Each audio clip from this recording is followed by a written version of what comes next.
Sonhos. O capítulo 37 de Gênesis talvez seja o mais conhecido texto da Bíblia quando o assunto é sonho.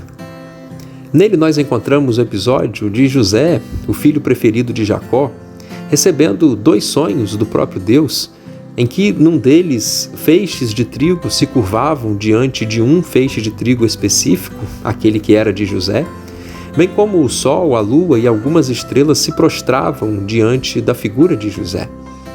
Esses sonhos, sabemos, foram dados a este jovem pelo próprio Deus, porque 22 anos depois, o próprio Senhor realizou esses sonhos na vida dele. E daqui nós podemos entender e aprender que muitos sonhos que nós temos em relação a nós mesmos foram nos dados pelo próprio Deus. Sim, porque Deus tem sonhos e tem projetos especiais, inclusive grandiosos para nós. Deus tem algo pensado para a nossa vida ministerial, para a nossa vida familiar, nossa vida educacional, nossa vida profissional, nossa vida social, enfim, nos mais diferentes aspectos de nossa vida, Deus tem algo especial planejado. E quando é exatamente da vontade dele, no tempo dele, após nos preparar da maneira adequada, Deus realiza os nossos sonhos.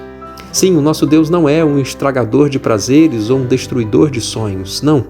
Ele é alguém que nos dá os sonhos e depois é alguém que os realiza, inclusive. Chama também a atenção o fato de que quando José compartilha com os seus irmãos dos seus sonhos, aqueles seus irmãos começaram a ter uma inveja muito feroz e muito forte de José.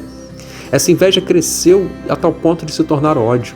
Esse ódio cresceu a tal ponto que surgiu o desejo, inclusive, de assassinato. E por pouco isso, inclusive, não aconteceu.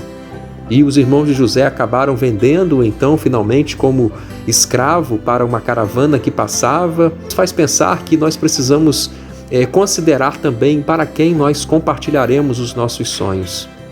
Existem pessoas que, na verdade, torcem por nós, mas existem pessoas que não fazem isso.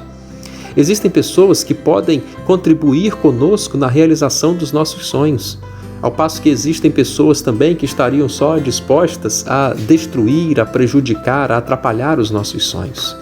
Há aqueles que se alegram com a nossa alegria, mas há aqueles também que infelizmente se entristecem com a nossa alegria. Portanto, antes de compartilhar um grande sonho que você tenha ou que o próprio Deus tenha te dado, pense direitinho com quem você vai compartilhar, porque algumas pessoas merecem ouvir, outras não, infelizmente. Vamos orar? Nosso Deus, nós te agradecemos porque o Senhor mesmo coloca sonhos preciosos em nosso coração e depois de nos haver preparado e quando chega o tempo certo, o Senhor mesmo os realiza. E nós te louvamos porque os teus sonhos são grandiosos para nós. Ó Deus, queremos te pedir sabedoria também para com quem nós vamos compartilhar os nossos sonhos. Que o nosso compartilhar com algumas pessoas seja apenas com aqueles que vão nos ajudar de alguma forma. Senão, nos ajuda a nos silenciarmos. É isso que nós precisamos aprender nesse dia. E é isso que nós te pedimos em oração, em nome de Jesus. Amém.